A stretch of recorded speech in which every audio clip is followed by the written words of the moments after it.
all started. And I've always wanted to work in sterling silver, but I didn't think I had the ability.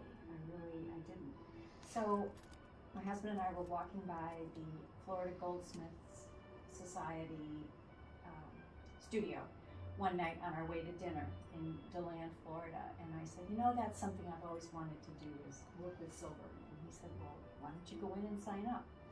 I said, nah, but I did, and that's where it all started. And as soon as I started working in sterling silver with soldering and metals, I was hooked. I still did some beadwork because I used to do about 22 shows, art festivals a year. I would do about 11 up here and 11 in Florida and sell my beaded work. And so then when I started doing the sterling silver, I still did both a little bit, and now I'm strictly sterling silver. And I had the opportunity to, one of the classes I took in DeLand, actually it was 7 years ago, I was saying it was like 5 or 6, but 7 years ago, one of the teachers ended up opening a store in New Smyrna where I lived in the winter. Her name was Mary Ferrante.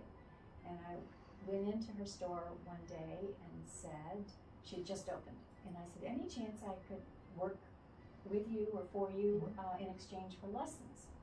And she said, well, I don't know, I just opened, I'm real small, I don't know, I'll let you know. A little while later she called me, and I started working for her in exchange for private lessons. And she's amazing. So she has taught me everything I know and more. She has a theory of being fearless. I mean, within safety reasons, of course, but if I get stuck on something, I can never leave anything. I can leave it to rethink it and go back, but she never lets me give up on anything.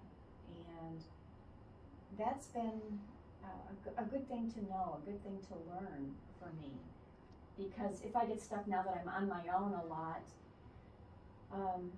I know to just put it aside, and I always work better when I'm fresher, first thing in the morning. And anyway, that was a long answer. No, that's lovely. And you, in our conversations, you've talked about her very fondly, and you seem to have taken away not only her expertise and her knowledge as a silversmith, but also a lot of her philosophy. Yes, Mary has always said to me that she is so willing to share with me and anybody, because she also teaches group lessons on weekends, but she is very giving of her style, her education, her interest, her designs, anything that will help someone else. She's been very, very good with. And yes, that's something that I now do. I have some students, and I've been teaching group lessons in Clayton and Old Forge for a couple of years.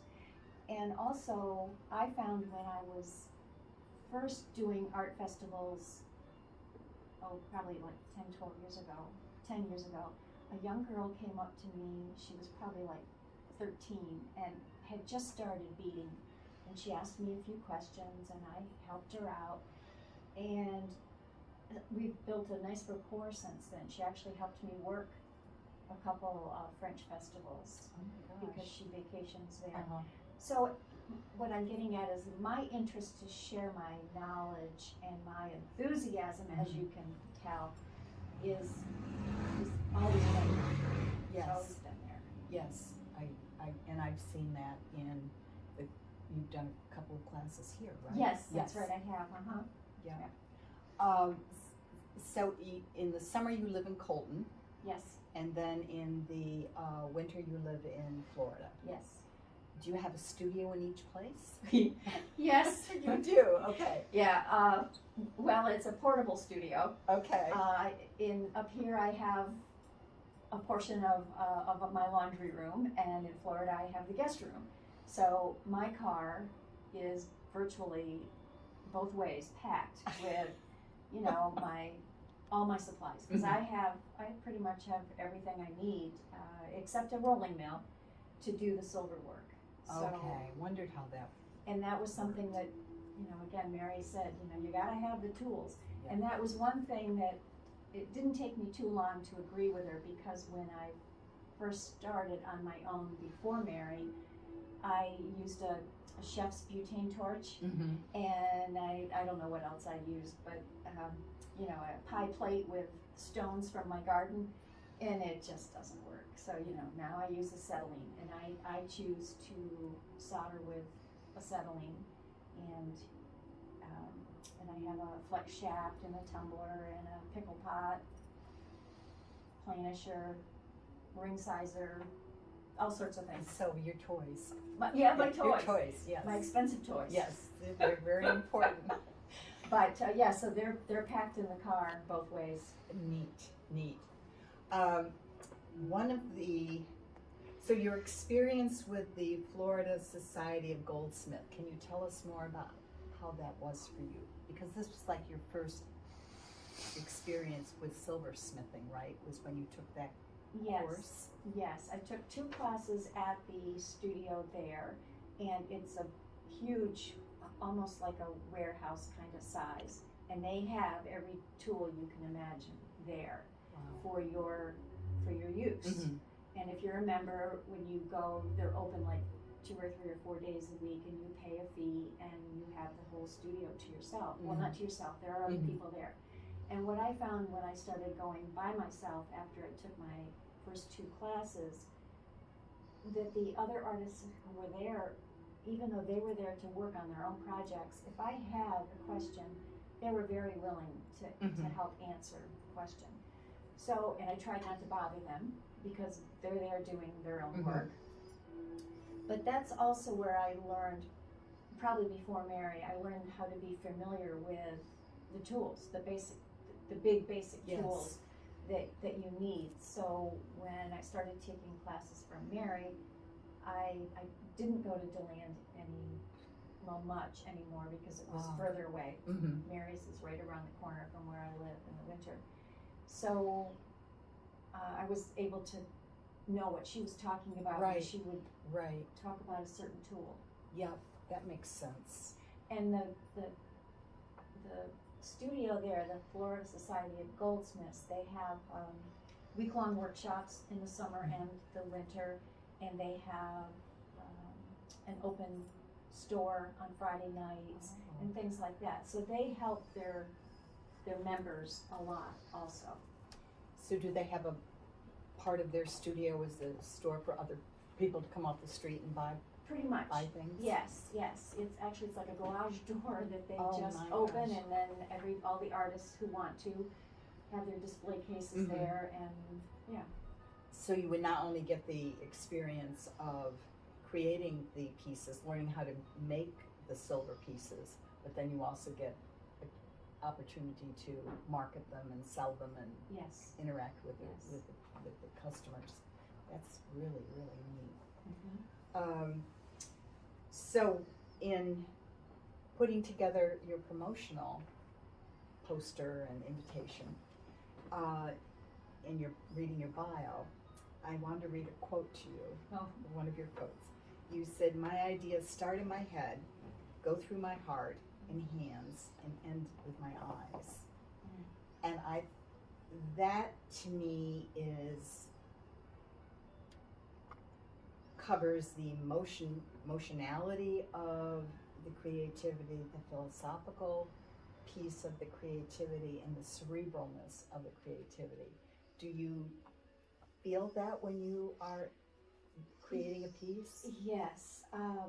People ask me where I get my inspiration from, and a lot of the inspiration comes from my thought process first, or if I have a stone, and I touch it like you would candy or something, I go to the bead show and it's like, oh my gosh, I'm like making these noises at all these different beads, because it's the size of an arena. It's a small one. Anyway, so yes, and I don't really know how it's going to completely end and how I'm going to feel about it until till I see it done. I've learned to, if I get halfway through a project and I don't really like something, then I think about why I don't. But as you said about your weaving, when I'm making jewelry, I don't think of anything else, but it's very zen, like you said. It is. It is, it's grounding, I feel empowered with the control of the torch. You know, there are a few pieces I make over and over again because they sell well at my festivals. But to me, it's still creating, it's still working in art because I still have to cut, I still have to shape, I still have to solder. You know, I still have to start with supplies and end up with a sellable piece. Right, with a product. Yeah, so did that answer your question? Yes, that does. What part of the silversmithing process do you enjoy the most? I think, even though it can be taxing, is actual design. Designing it. Kingman Mountain Turquoise has become my new favorite, and I might stare at a stone for a while and pull out some CZs I have or some other complementing stones and just try to come up with something. Right. So that is probably the most gratifying. Although I have to say, I just said to my husband a couple days ago, because I'd been away for a while, and I was soldering, and I said, you know, there's nothing like picking up that torch. So, I don't know, anyway. Yeah. Or maybe it changes into different periods of your life. Yeah, that could be. When I was reviewing your Facebook page, you had a lot of pieces that had the word Kingman in them. Is Kingman a specific type of stone? It is Kingman Mountain Turquoise. So it comes from a certain area? It comes from a certain area. And I used to remember all those areas, but I can't anymore. Yeah. It's just, I want to remember the name of the stone. Right. And that's enough in itself. So within the Kingman Mountain, there are certain stones that come from certain areas and others come from other areas? Yes. And that would get the different color. The different veining. Right. And right. There could be a blue one and there could be a green one. Well, like a lot of stones. Sure. They have different characteristics. Right. Okay, that makes sense. What part of silversmithing do you like the least? When something doesn't turn out. But what Mary also taught me is that there really are no failures. Yeah. And she's right, because often I can reuse the silver because it hasn't melted. If it's melted, well, at least it can go in a scrap pile and can get resold back to the silver company. So salvage. Okay. Or if I'd had a rolling mill, and I have done this at Mary's studio, is I could melt a lot of my scrap silver and put it through the rolling mill. You would anneal it first and then put it through the rolling mill, and I could make my own sheet metal or my own wire. I don't have that luxury up here, so I will save it and sell it back to where I find my silver. Okay, so that's what you do. Yeah, so it made me realize that, I mean, it's expensive. Sterling is really expensive right now, at least it's coming up. But it made me realize that there's not as much waste as I thought there would be before I started this journey. Okay. So it's a little easier to have a bad piece. Or a different. What I find in weaving is many times when I envision what I think it's going to look like, and it doesn't look like that, it's gold to somebody else. And somebody else looks at it and says, this is exactly what I've been looking for. So I try to keep that in perspective, because there probably is somebody who's going to love it. And I find that, yes, that Okay. I might finish a piece and it might be done and perfect, but I don't like it, Right. but I'll still sell it. Yeah. And yeah, somebody will buy it. Yeah. And that's one thing also, that I won't sell anything that I feel is compromised in any way. And that was, again, what Mary told me. Right. So it's technically correct. Yes. Yeah. Yes. Yes, I agree.